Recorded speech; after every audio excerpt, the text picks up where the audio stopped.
Hello, it's Vicky. I haven't been out my shop for quite some time. I did work up my Weaver's Delight Loom, and I tied it all onto the 16 threads, the old thread, when I worked the back beam, and I made a mistake on tying my new threads on with my old. So the other day I came out and started weaving. Well, I had the Hollywood pattern on this loom, and it wasn't making the Hollywood pattern. I had goobered it up when I started tying on, and I tied on all 336 pieces of work. I took it all through my heddles and my reed, and when I started weaving, I knew I had done something wrong. It's been years and years. I don't know how long I've had this loom. When I first worked it up for the Hollywood pattern, so I kind of forgot how to do it because I always keep my old thread, through my heddles and my reed. So I had to get out my book, and it took me 4 days to redo it, because I had to do 360 or 336 through my heddles and 336 through my reed. So that's a lot of bending over my loom, and I'm 65, so when I was 28 doing this, I was faster. I didn't have the aches and pains, so it took me 4 days. Yesterday I was out here from 1 to, I guess, 7, and my husband said, when I finally went in the house, he said, I gave up on supper, but I can't help it, it had to be done, and once I start something, it's like, let me get, and on these, I think it's even on the twill pattern, but you always have this floating thread. I never dealt with it. The book don't tell you how to deal with it. So I figured it out. So far I don't have a floating thread now. And plus I had missed a space in my reed after I had redid it. And luckily it was clear over here. I think I had 3 sections to undo through the reed and hit that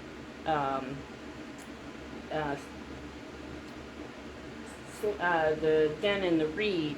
I had to move my work down one in the reed. So I did all that too yesterday, and so I'm really pleased now. It's ready to go. I had worked it early spring, and so now it's running. I haven't wove anything since last year. Last summer I was on a roll. I made a lot of runs. So I know I'm starting late this year. I kind of got in I call myself a slug. I don't want to weave, or I do crafts, but I really haven't fooled too much with my crafts either. But I'm going to get back to it.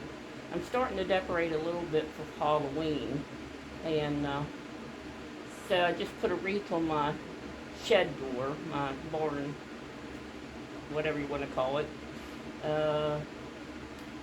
My workshop. But I'm cool a little bit with my sewing machines. I got some really cool new ones.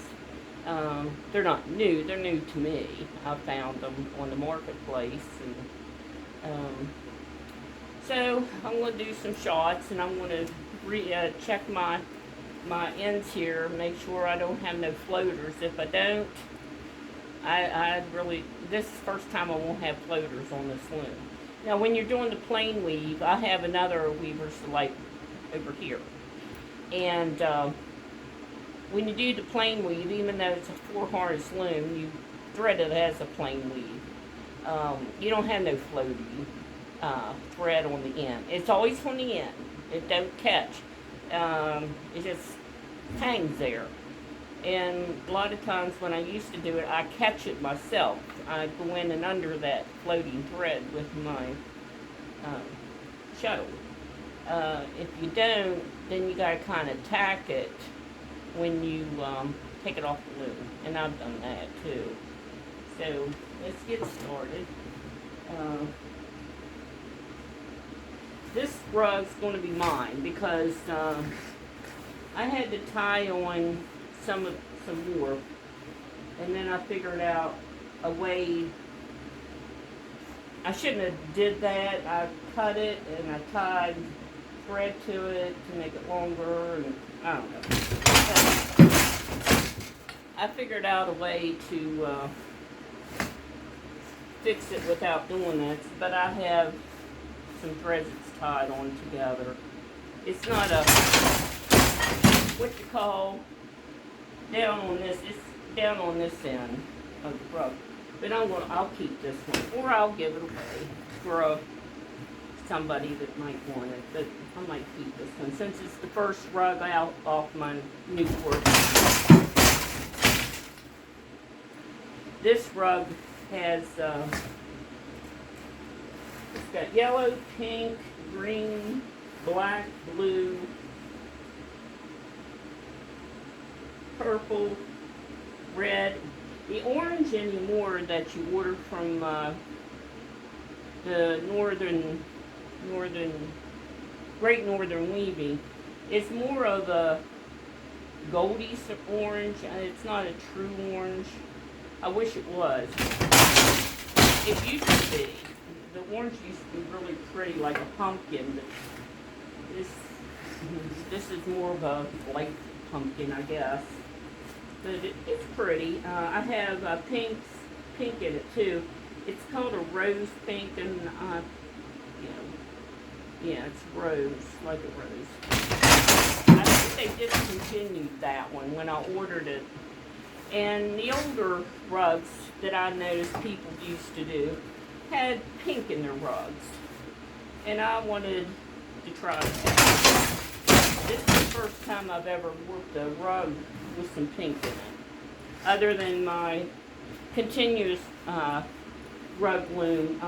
I got all colors on it. There's no rhyme or reason to it. It just, whatever I got, it's on there. Yeah, I'm very pleased with this, the way I have it now.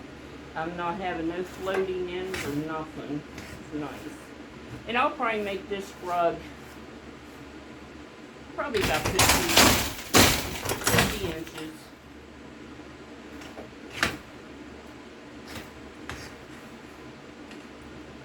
Which will be nice. I had a little tension problem starting out because with me taking off the warp and rolling the back beam a little bit to release my tension, and I don't know, it's fine now. It's just starting out sometime with when you're, starting out with new warp, and then you got to fix something. Your tension gets a little off sometimes, but you straighten it out. I do like the colors. I'll have to get used to the pink in here.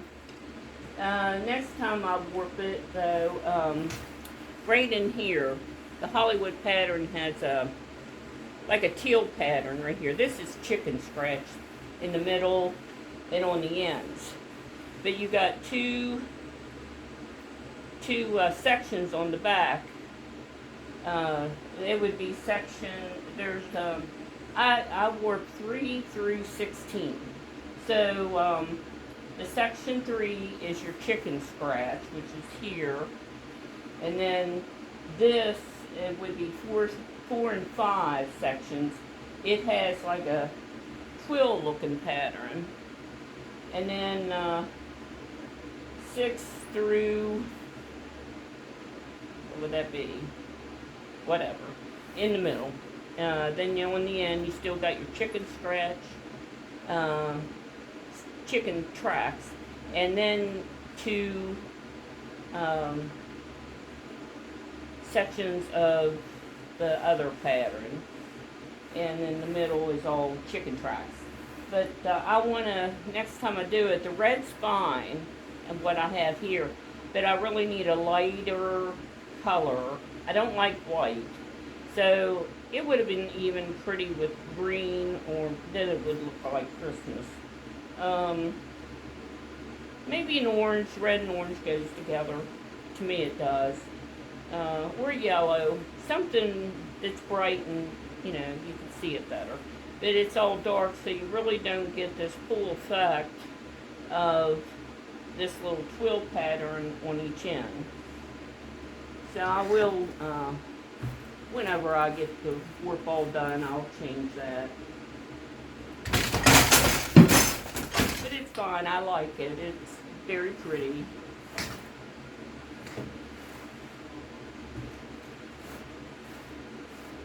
And the middle and all is colorful.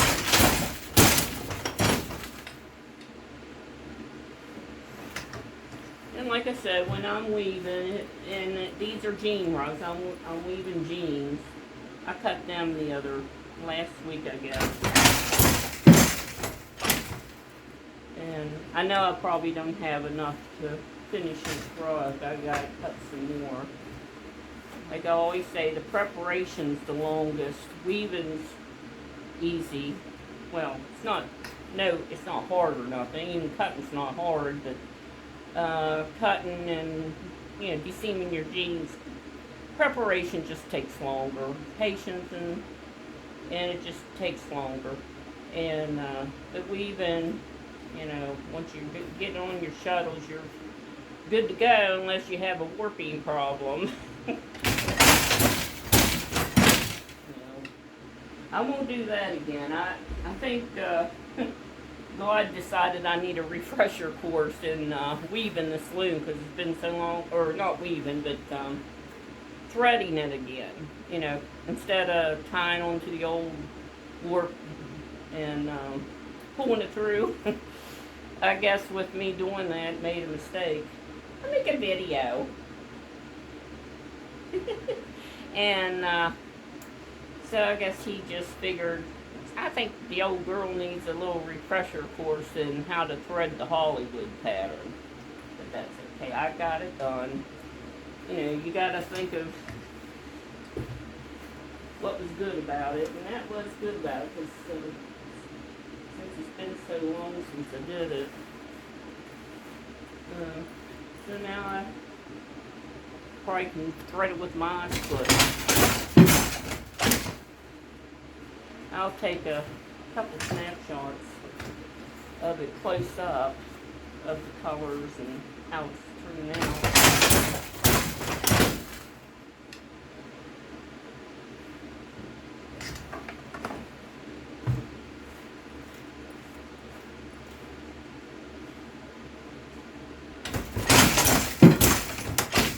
I wish I could get somebody interested in around here to weave, but it's not, nobody wants to weave anymore. I guess it's too much time and work.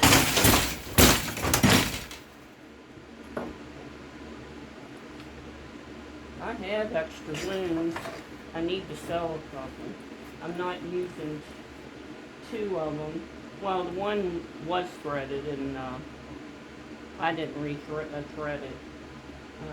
I got enough. I got 4 looms in here threaded. I got one out in the garage that's threaded just for placemats, and the other one was threaded up for rugs, and I wove all that off. And work's expensive, so I like to go ahead and rework it, but I won't. It's a union. I got two unions out there that I don't need. I love my looms. I get attached to them, and I think Louise is supposed to take it, but I don't know when. I really need the space because it's together. Both of them looms I don't use is together, and so I need to take them apart and free up some space. If she don't get the one soon, probably have to take it apart anyway to get it in her house. The other one is really nice. I paid, I think, $3.50 for the one.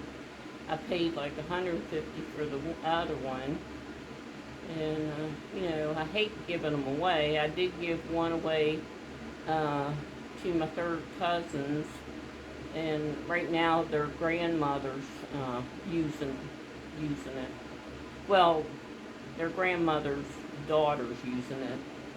And eventually it will go to the girls.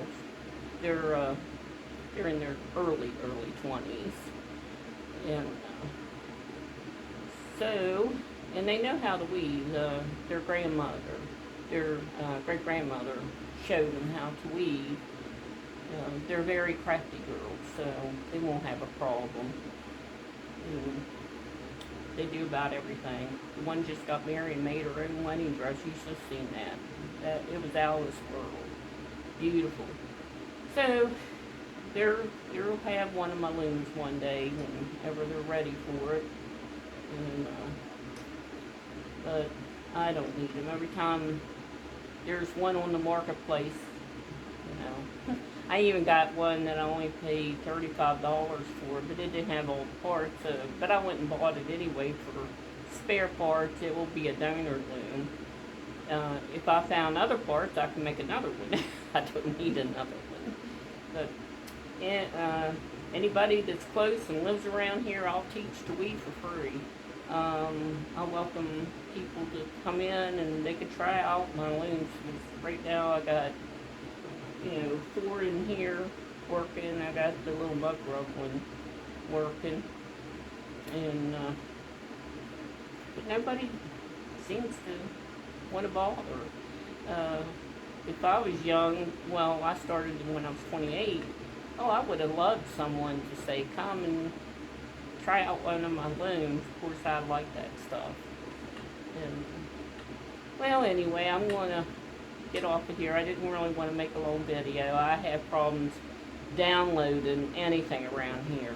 And I've watched YouTube, you know, some Temu hauls and stuff, and one lady won't go over 20 minutes because of that problem. And I thought, well, maybe that's what I should do, just make little short clips. People probably, when I'm weaving or something like that, probably would rather have something short like that. So, but I'll take this off of here and flip it.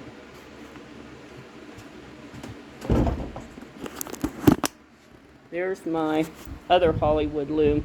It's warped up for just the plain pattern. And this one's warped up with the Hollywood pattern.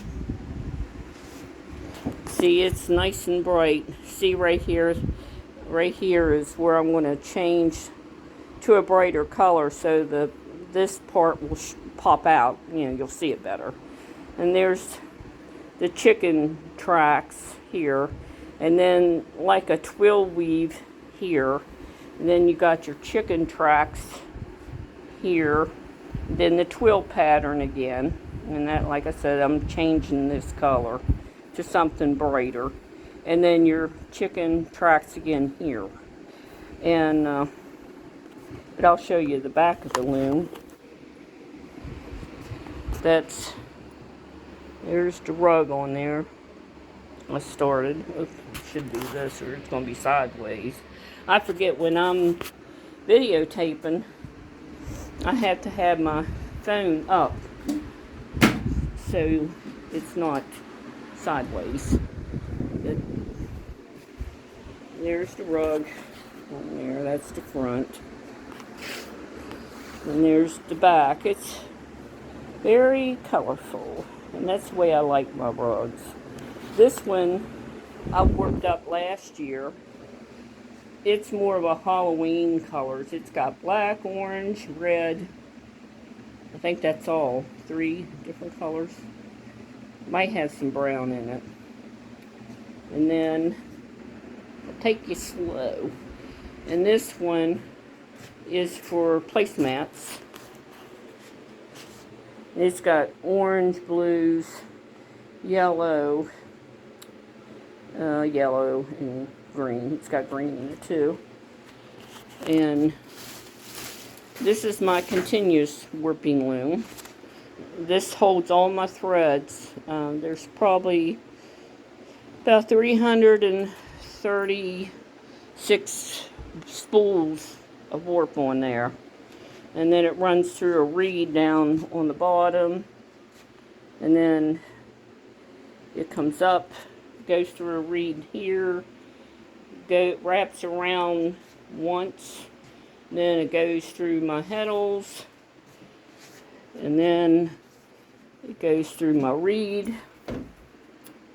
And this right here is a ribbon rug made out of ribbon, and it's done. This is the end of it. That's where I'll tie. I left a space, an 8-inch space in between, and I started another ribbon rug.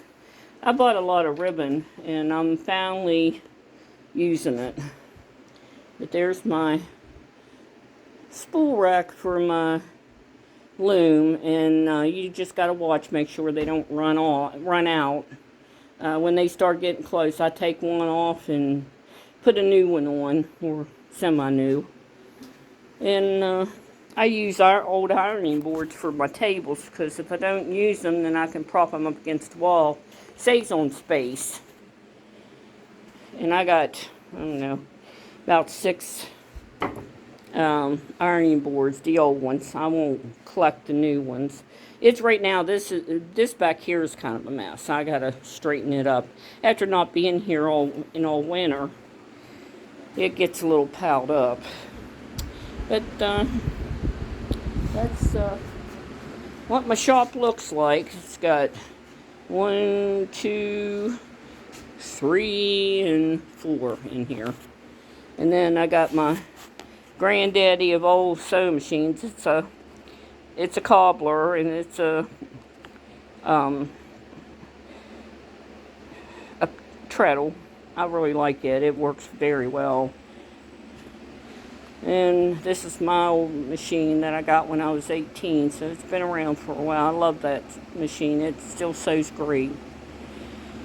And my stack of jeans back there, got to work on cutting, and they're already de-seamed. I just got to cut them into strips and sew them.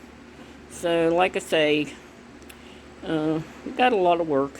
And when I get a new loom, well, new to me, and if it has any rugs on it whatsoever, I cut them off. And I hang them here. There's one there. Not usually do I get a rug on a loom, that I buy, but I got 4 right there. And I just display them. History of my looms.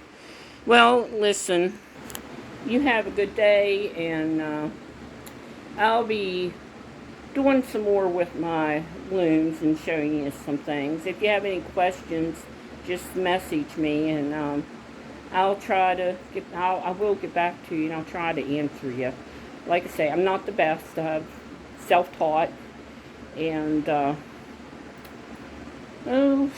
still learning.